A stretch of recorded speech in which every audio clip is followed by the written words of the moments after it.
Schools ఎక్కడైతే కమిషన్లు వస్తాయో ఆ స్కూళ్ళకు 5,000 కోట్లు పెట్టిండ్రు. నేను ఒకటే ప్రశ్న ఇస్తా ఉన్నా సూటిగా ఈ ప్రభుత్వాన్ని, రాహుల్ గాంధీ గారిని ప్రత్యేకంగా, మీరు ఏదైతే అశోక్ నగర్కి వచ్చి ఉద్యోగాలు ఇస్తామని చెప్పారు కదా, కనీసం ఆ ఉద్యోగాల విషయం మాట్లాడకుండా, డిఎస్సి ఎస్సీ టీచర్స్ని రిక్రూట్ చేయకుండా, ఎస్సీలలో ఉన్న బ్యాక్లాగ్ పోస్టులు నింపకుండా, జాబ్ క్యాలెండర్ ఇవ్వకుండా, మీరు వేస్తామని చెప్పినటువంటి అవుట్ సోర్సింగ్ కార్పొరేషన్ ఉద్యోగుల కోసం కార్పొరేషన్ వేయకుండా ఈ స్కూల్ కట్టుకుంటే స్కూళ్ళలో పాఠాలు ఎవరు చెప్పాలి? మరి ఇప్పుడు ఉన్న టీచర్లు అయితే సరిపోరు, ఎక్కువ టీచర్లు కావాలి, డిఎస్సి వేయాల్సిందే. మరి ఎందుకు వేస్తలేరు? దేనికోసం ఆపుతున్నారు?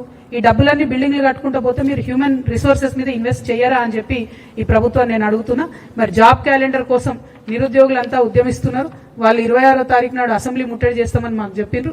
ఆ అసెంబ్లీ ముట్టడికి కూడా తెలంగాణ జాగృతి నుండి సంపూర్ణంగా మద్దతు ఇస్తా ఉన్నాం.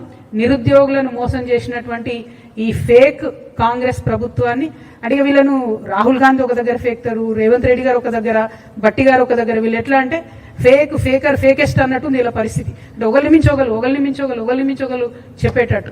కాబట్టి ఓవరాల్ గా రాహుల్ ఫేకు గారికి నేను రిక్వెస్ట్ చేసేది ఏంటంటే, తెలంగాణ నెక్స్ట్ టైం వస్తే దయచేసి జాబ్ క్యాలెండర్ ఇవ్వండి, ఉద్యోగాలు ఇవ్వండి.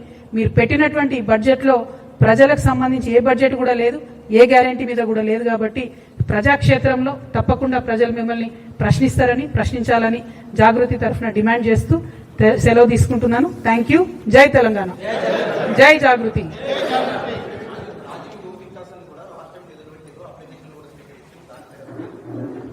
చెప్తున్నా కదా, అది కూడా సేమ్ థింగ్, ఓవరాల్ ఫేక్ అన్నట్టు. అందరికి ఇస్తాం, యూత్ అందరికీ మేము రాజీవ్ యువ వికాసంలో ఇస్తామని చెప్తే ఆడపిల్లలు మగపిల్లలు 16 లక్షల మంది అప్లై చేసుకున్నారు. కనీసం దాంట్లో సెలెక్షన్ క్రైటీరియా ఏందన్నది చెప్తలేరు.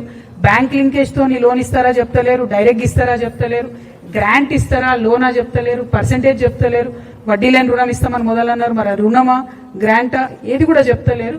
కంప్లీట్లీ ప్రకటన చేయడం మానేయడం. నిన్నగాక మొన్న ఈ రాష్ట్ర ముఖ్యమంత్రి అంటే ఆయన ఒక దగ్గర అన్నారు, ఇవాళ అదే జీవో అన్నారు. మరి ఆయన అక్కడ మాట్లాడినేమని, నేను స్కూటీ ఇస్తా, ఎలక్ట్రిక్ స్కూటీ అన్నాడు. రూపాయి వేటలే బట్టి గారి బడ్జెట్లా అంటే ఏందన్నట్టు? ముఖ్యమంత్రి గారు ఎస్ అంటే బట్టి గారు నో అన్నట్టు ఉంది పరిస్థితి. మొదల ప్రజలేమైపోవాలి? డెఫినెట్ గా ఇది fake budget, Congress fake budget, Rahul Gandhi గారు ఫేక్ బడ్జెట్. దీన్ని మేము తీవ్రంగా నిరసిస్తా ఉన్నాం. Thank you.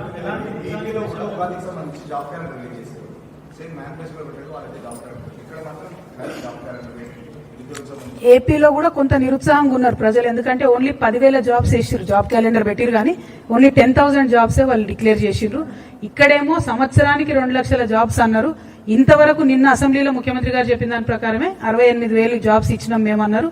అంటే వీళ్ళు కొత్తగా ఇచ్చింది 11,000 మంది. అంతకుముందున బీఆర్ఎస్ గవర్నమెంట్ ఇచ్చిన జాబ్స్ కే వీళ్ళు పట్టాలు ఇచ్చిరు తప్పితే, కాపీలు ఇచ్చిరు తప్పితే వేరే స్పెషల్ జాబ్స్ వేయలేదు.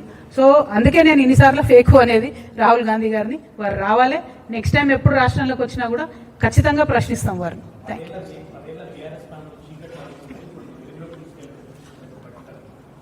వెలుగు కాదు కానీ వెలుగుమట్ల బాధితుల పరిస్థితి చూసినాం కదా మనం. వీళ్ళన్ని కూల్చుడు తప్ప కాల్చుడు తప్పితే విషయం ఏం లేదు అక్కడ.